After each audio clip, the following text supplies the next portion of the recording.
get this posted over here, and we'll get started.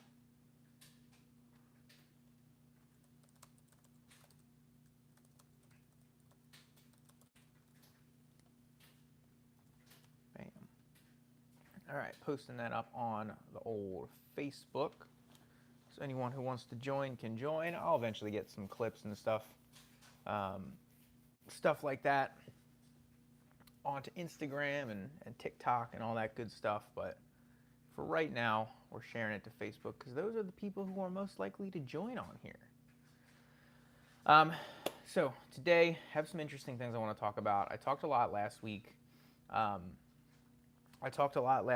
about how I felt like I was kind of stalling a little bit in terms of business with some of the stuff that was going on. There has been some progress made, and I've been able to start taking action on a couple of different areas. So we're going to talk about that a little bit. I have my outline over here. We're going to talk a little bit about my shoulder surgery and recovery and how that's going, and then a little bit about the UFC. We touched on that a little bit last week. So if you don't know who I am, my name is Seth Heller. I've been a martial artist for over 20 years now, coaching, working with kids and adults for over 10 years. I recently last year moved from New Jersey, where I had lived pretty much my entire life, or I did live my entire life, down to around Orlando, Florida, and now I'm working to start my own martial arts business and grow the program and business into a global program that can impact as many people as possible through martial arts, teaching the lessons that I was taught in my martial arts journey. So this podcast, this live series, is me documenting the journey and everything that happens along the way, so I can look back on it later down the line. Other people can follow along, potentially be inspired by what I'm doing, as well as potentially learn some things, learn from my mistakes and the challenges that I'm facing. So if you have any questions throughout the video, whether you're watching live or you are watching the replay, drop them in the chat. I'm going to touch on questions towards the end if there are any. Please drop a question below about me, about things that I'm talking about, anything like that. I would love to answer. So first things first, we're going to talk a little bit about business. So I've been updating weekly on this whole YMCA saga, right? We've been talking about everything that went into getting hired on at the YMCA to start and run a martial arts program for them. Last week we touched a little bit on some of the hesitancy from the higher ups around that because the last time they had a martial arts program was in 2019, and it was in 2019 and they had one kid. It was a jiu-jitsu program. They had one kid, so they're hesitant to start another one and really invest some time and money and attention into it. However, there is a new wellness director there, which is what I would be working under. There's a new wellness director. She started over the summer around the time that I moved, and she really believes in me, believes in the program, and that it can be very successful. So we've been working on getting this program into the Y, getting me hired and on board so that we can get that started. And it's been a challenge. It's been a couple months that we've been working at this and trying to get the process going, and we can't really organize anything or launch anything until I'm hired and onboarded as an employee for the Y. So that's been a whole thing. And this week, some more challenges have come up. We were having some trouble. So the way that the hiring process with the Y has been working is they basically have to have 3 references, and they have to contact 3 references and have some sort of communication from them so that they can send that to HR, and that's, HR requires that and all that stuff, which is fine. But for whatever reason, from whoever's end, I'm not really exactly sure what happened, but there were some challenges contacting my references and getting all of that squared away. And I believe it's been almost 2 weeks that the wellness director at the Y has been trying to contact my references, and I'm getting like different stories from different people. She hasn't been able to reach them, or she hasn't, responded, and all this different stuff. So we finally got all that taken care of the last day. We finally got people in contact with each other with some good communication. Supposedly, according to everything that I've heard so far, everything on those conversations went well. And I got an email this morning, they're finally getting paperwork over to HR, and I should be expecting an email to start with the onboarding about the middle of next week or so. She said Wednesday, so we'll see if that actually happens, and I'll have another update on that for you guys. by the time Friday rolls around and we do another live here. So that is exciting. I'm very excited about that because, like I've been saying, I know once I get in there and start running the program, I'm going to be able to prove myself, and it's going to be very successful. It's going to grow. So I'm really excited. I'm really excited to be teaching on a consistent basis. I have the private school group that I've been working with once a week, which is going really well so far. And I've been doing that pretty much since October, in a couple weeks when I had the surgery and we were off for winter break. But I'm excited to be teaching multiple days a week. I really, really miss teaching consistently, and this is something that I'm to get started with. It'll only be a couple classes a week, but we're going to start small. I'm going to prove myself. We're going to build it from there with retention and blowing up the enrollment and the marketing. And then I have some other things of value that I can add in terms of helping out with after school stuff, with PE programs that they have, introducing potential birthday parties, that type of program into the Y, which I have a lot of experience running. And then some cool parents' night out events that the Y has run before. I don't think they do them too consistently right now. It doesn't seem like they have a whole lot of presence with kids at the moment outside of some like little after school stuff. So that is something I'm really looking forward to expanding, showing them all these different things that I can bring to the table to bring them revenue and provide value, and then wherever that's going to take me in terms of building my presence and brand in the community. So all that is we're finally moving, actually making some real progress in this situation, and next week should be big. We should be getting all the onboarding taken care of. As soon as stuff comes in, I'm gonna take care of my part, show some urgency there, and put it on them to continue putting it on them to make stuff happen. The next piece here, last week I was talking a lot about a potential online program that I was thinking about running, and we're going to touch on that one in a second. But the other piece that I've really dove into, whatever, has been revisiting the Be Your Own Bodyguard program. So I teach a system called the Spear System for self-defense. And it's much more than that, but we're going to keep it simple. If you know of the Spear System, you know. If you don't, feel free to look into it. It's been around for about 40 years now, created by Coach Tony Blauer. And in the Spear System, there's a program called Be Your Own Bodyguard that is designed to teach self-defense like first aid. So essentially the goal is to make the participants safer in just a day. And the way that we do that is through an understanding of human psychology, physiology, and physics, understanding human behavior, and tapping into our own human weapon system that's been around for over 80,000 years, essentially that was programmed into cavemen. And it's how we are wired to protect ourselves using the startle flinch response and fear management. And the program is really cool because it does just that. Like, it's been very effective. It's been tested and proven over the last, I think they've been running BYOBs for 20 years or so. And a couple months ago, I got certified to teach the program. So I had one scheduled. You guys know that if you've been following along. I had one scheduled for early December. We didn't have any enrollment in the program, due to time constraints and whatever the challenges might have been. But we were looking to reschedule for end of January. It was actually, we talked about tomorrow would have been the date.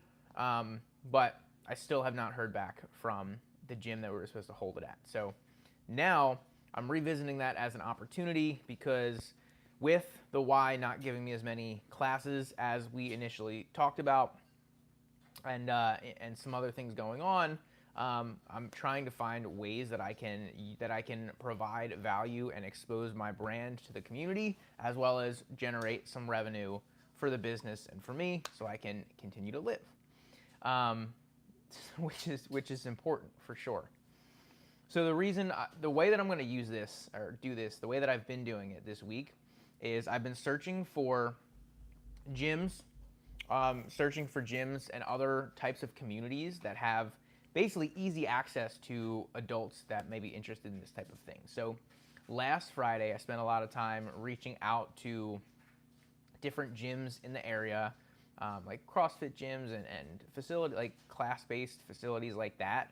So I spent a lot of time doing that, and then this past Tuesday, I went around to a handful of them. I think it was like 6 or so.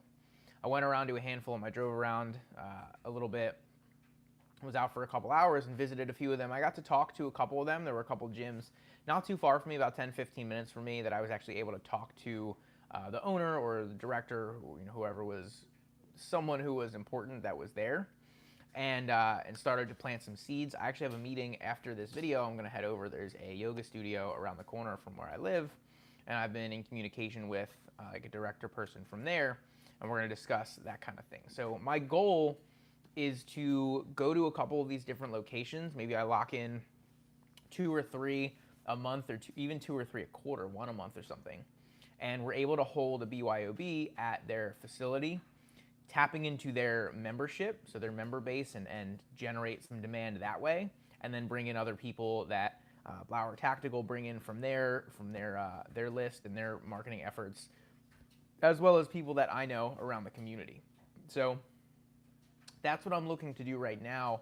And I'm actually, after reaching out to gyms, I was thinking about other ways or other communities that I can tap into. And a couple things came to mind, doing some research with ChatGPT, doing some Googling, mapping things out in the area that I want to be around in general. I'm reaching a little bit further than the area that I plan on teaching in and having as like my home base. Because for the BYOB program, it's not necessarily about bringing people into where I'm going to teach. Part of it is just about helping people, providing value, building goodwill, and then, again, providing some or generating some revenue.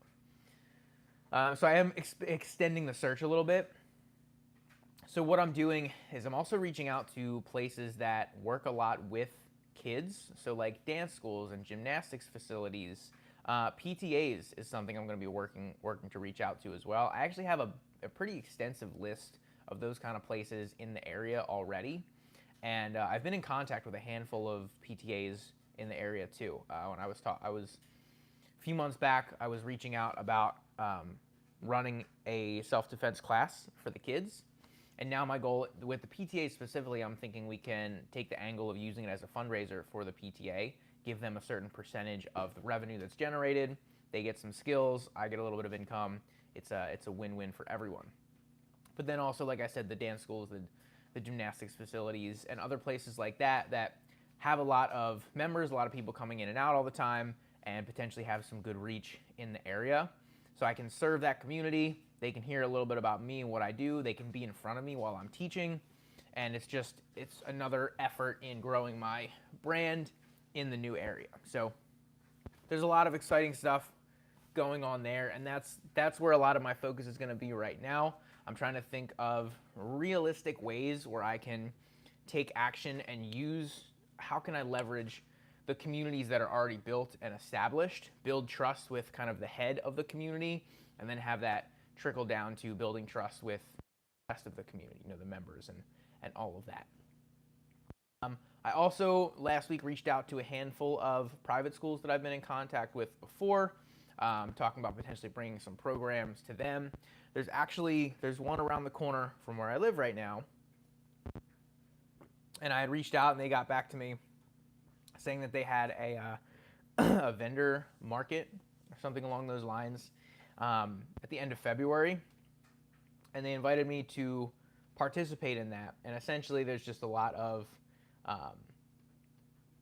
businesses, like small businesses and stuff like that, that'll be there, and we'll have little activities for the kids and giveaways and all that kind of stuff. So that is something that I'm thinking about doing. I'm trying to figure out, so I've done something like that. I've talked about it before. I've done stuff like that with a couple of YMCAs in Orlando, and I'm thinking if it's going to be worth it. My efforts with the BYOBs and the Y are going to be a little bit more important right now, but that may be something looking ahead to the future, even just a month in the future, that if I have those things starting to get secured and I have those events ready to go, the BYOBs, the program at the Y, that could be something that I can talk about and funnel into there. So right now my thought is that I'm going to do it, and I'm going to kind of have like two sides of the table, or two thoughts. One will be for kids, one will be for parents. And for kids, it'll be, hey, I have this program going on at the Y, And for adults, it'd be, hey, I have, this Be Your Own Bodyguard program that you could participate in. So that's what I'm thinking about for there, and that's another opportunity that could potentially bring in some additional revenue, boost my presence in the area. And that's really what all this is about. I need to get in front of people. I need to meet people. I need to network. I need to network with the right people to create opportunities so that I can teach, I can prove myself, and then we can build the program from there. So everything starts small. It needs to continue to grow over time, and I just need to continue to nurture it. And then the last piece here. So last week I talked a lot about the potential online program that I was thinking about running, and I'm not off that boat yet. Sometimes it feels like I'm all over the place and I keep going back and forth between things, whereas just picking a lane and going would be more beneficial, which is advice I give to myself all the time. But what I'm doing here is I'm shifting from the online program itself, because I would really rather establish myself as someone who just gives value and gives and gives and gives. And then once I build up some more proof, social proof, and more of a reputation in the area that I want to be in, as in a child development expert, as I develop more of that in the community, then I can start to run programs. And really it's just about feeding people into the programs that I am running on a larger scale. So instead of feeding people into an online program, I'm feeding them into the YMCA. I'm feeding them into the private school programs that I'll be running. So what I'm doing there is I'm taking the outline that I had for the online program and I'm breaking it up into chunks and like individual values. So for instance, the one that I'm working on right now is confidence. So it's a PDF, but it has exercises, it has reflection parents for questions. It's going to have a video that goes deeper into the subject and the topics that are going to be talked about. And it's really just a 1-week challenge. And I have some content that's going to support it out. And the goal there is to just get people doing the stuff that I talk about, to build up, again, more of that community aspect, more of that proof that what I'm talking about works, and get people thinking and connecting me with positivity, with confidence, with developing strong traits and skills in kids, so that when I do start promoting things like classes at the Y, they will be more likely to want to come train with me versus another person that may not have provided that same amount of value. So I'm starting out with confidence. I have other ones like talking about respect and discipline and leadership, awareness, all of that kind of stuff. So I need to build that all out based on the outlines that I have from what I had written of the online program. But the confidence one is actually almost done. I just need to make some refinements and then build the actual content that I'm going to put out with it. And I think maybe not next week most likely, but probably the week after, I should be good to go to launch that and have that as something that could start to draw some people in. So I'm excited about that, to put more stuff out there and then hopefully have some people use it and be able to connect with them on that level. So that wraps up the business section and updates on the journey there. Then we have my shoulder, right? My shoulder recovery and training. I'm officially 6 weeks post-op, 6 weeks and a couple days. So I'm past the initial healing period, which essentially means that I can start some active range of motion. So I don't have to just use one arm to lift the other one. I can lift my arm up by itself a little bit to a certain extent. I can start with a little bit of resistance, like I had at my first PT session today in this phase of the recovery. And I was able to do some bicep curls with a 1 pound dumbbell instead of no weight. So really, really happy and excited about that. We're making some progress. I was able to do a movement that was resembling a bench press, just with a little like PVC pipe to get that range of motion going again. So it's nothing crazy. We didn't do anything extremely out of the ordinary today, but it is exciting that I'm able to start doing a little bit more. And on that note, I'm also starting to get back into training a little bit. So I've been walking pretty much every morning. I'll go walk for about 30 to 45 minutes, sometimes longer. And then, 2 or 3 times a week, I'll be in the gym doing some leg exercises, some RDLs, just holding a dumbbell in my left hand. I'll do some leg extension on the machine. I'll do some just like elevated calf raises, and I'll do a little bit with my left arm, like some shoulder press, some curls, some tricep stuff, just to keep the blood flowing, keep that movement in my body and keep the muscles firing to an extent, so we're not atrophying both sides of my body completely. But what I'm able to start doing now is I'm able to start running a little bit. That was part of the protocol, is after 6 weeks I'm able to do a little bit of running. So this morning at the end of my walk, I did about a quarter mile of jogging, nice and light, and it actually felt better than I anticipated. It was not as uncomfortable as I was expecting, which was really nice. I don't have to sleep in the sling anymore. I'm pretty much completely out of the sling unless I go out and there's like a huge crowd of people or something. I'm a little sore from sleeping without the sling just because I was so used to sleeping with it, but I would rather be sore than in the sling and as limited as I was. So I can't complain. I slept well for the first time in about 6 weeks last night, so that was really, really nice. I'm in a good mood. I'm also able to start hitting bags again. So the first couple days of recovery, I went down and I hit the bag a little bit when I shouldn't have, honestly. I was going super slow and light, but there were just some concerns about me potentially falling, losing my balance and reaching out with that arm or landing on the arm. And they just didn't want to risk that. The doctor and the PT, they didn't want to risk that. So now that I'm past 6 weeks, they said I can hit the bag again. So I was over at Fusion yesterday morning, and I did a nice little bag workout, not doing anything with my right arm, just hitting it with the left, throwing kicks and knees and this elbow and and moving around. It was really nice to practice that. I drilled some kicks. I did a little bit of what they were doing in the class alongside of them. I just did it on the bag, and it was tiring, and I was pretty sore afterwards, but it felt great to be hitting stuff again. I didn't put any gloves on or anything because I wanted to hold myself back a little bit, make sure I wasn't going too crazy. And then this morning after I had PT, I went back over to Fusion, and I took it a little bit easier today because I may have done a little too much yesterday for the first session back. So I just eased into it today. A little bit of shadow boxing, following along with some of the stuff they were doing in class, watched class for a little bit, hit the bag for probably about 5 to 10 minutes, somewhere in that range, just hanging out on my own, moving around, playing a little bit. And it felt really good. It feels really good to be able to do that stuff again. I can definitely tell, some of my mechanics are a little off, my timing is a little off, and it's still goofy because I can't do much with this arm. So not only am I not able to throw it, but like when I kick, I can't like reach back with this arm to help rotate my hips and generate some more power. So there's a lot of that kind of stuff that I'm still limited with, but it's nice to be able to do what I can there. And I'll probably be able to get back to doing some drills in the classes in the next couple of weeks. I'm not really sure. It might depend on where my range of motion is at as we're progressing in this phase. But we'll see what happens there. My hope is that next week I will be able to do some drilling in the jiu-jitsu classes. Like just jump in there and do a little bit on this side, protecting this arm.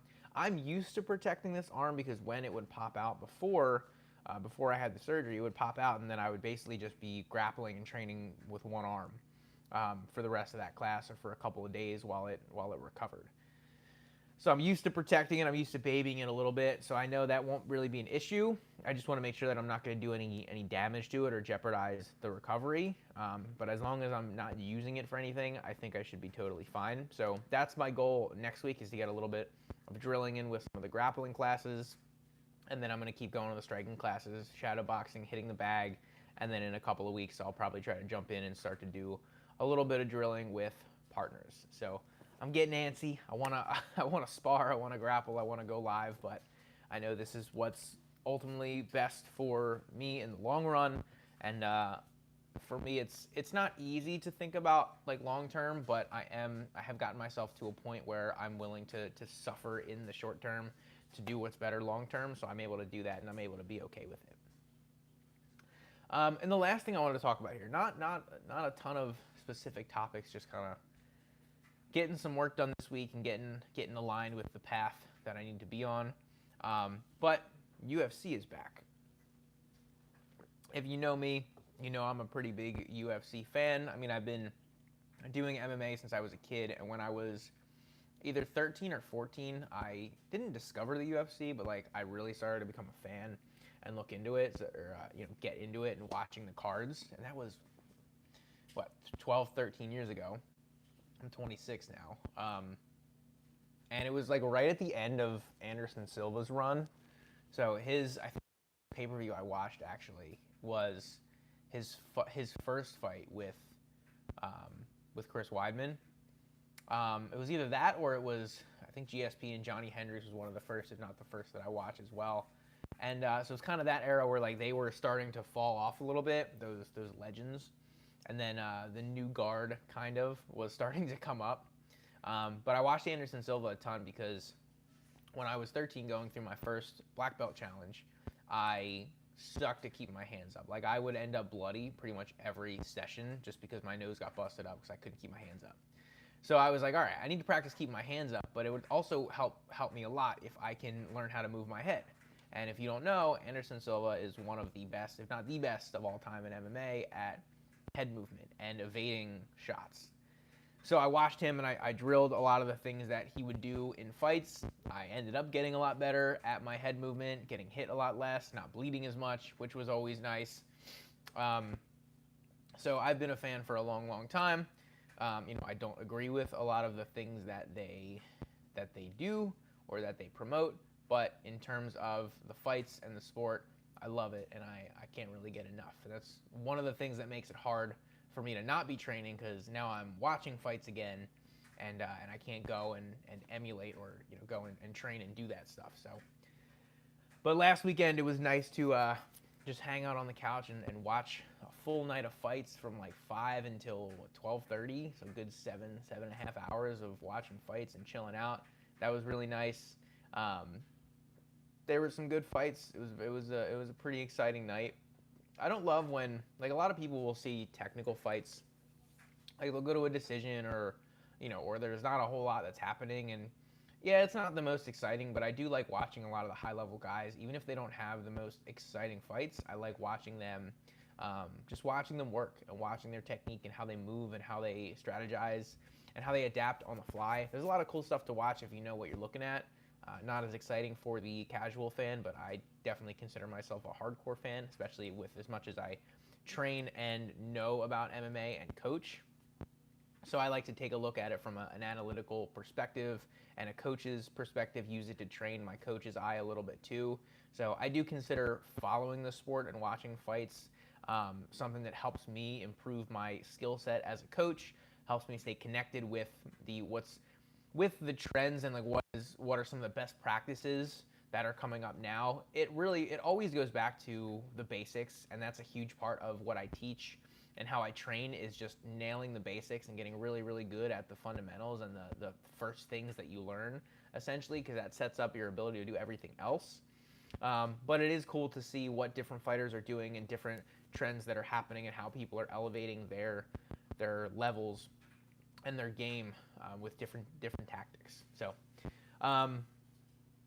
next week, or this week, tomorrow we have another fight card, another numbered event. So I'm very excited. Alex Volkanovski is one of my favorite fighters, and I really enjoy watching him. He's one of my favorite fighters to watch, and I really enjoy watching him because he is so technical. Like I was talking about, he's really good at his footwork. He's really good at evading and not getting hit. He's really good at getting in and getting out. And as a shorter athlete, shorter fighter myself, I enjoy watching how he handles opponents that tend to be a lot bigger than he is. So it's really cool to watch that. I'm very excited to watch him work tomorrow. And there's a couple other really good fights on the card. It's not an amazing card, but there's a couple of really fun matchups that should be exciting from a technical perspective and from a damage and excitement perspective. So I'm very much looking forward to that. But that's pretty much all I have. Nothing in the chat right now. If you guys are watching, if you're watching after the fact, I am going live each Friday on here on YouTube around noon or so, usually between noon and 1 as I will launch the live. That might be changing a little bit as the months move on and I get back to training, but we'll see. I'll keep everyone updated on what that's looking like throughout these lives. I'm also live on some other platforms, IG, TikTok. I've been going live a couple times a week as well. So make sure you follow me on there. Everything is in the description, all of those links. So follow along and please subscribe to the channel if you're not already. I'm posting stuff on Shorts. I'm doing these lives every week. And my goal is, as I have some more exciting things to do and to talk about, and it's not just sending emails and all that kind of stuff, that I will get back to posting some of the longer form videos, because I enjoy putting those out. I don't love the editing, even the filming I don't love, but I do like sharing those events with everyone, and not just recapping them after the fact, but like in real time, sharing what's happening and then being able to have that out there for people to watch. I do enjoy that, and I feel like it does help me build my brand a little bit and document the journey in real time, as opposed to just talking about it like I do on here. So make sure you subscribe and follow along for the journey. My other links and socials are in the descriptions. Make sure you check those out. Thank you so much for watching, and I'll see you in the next one.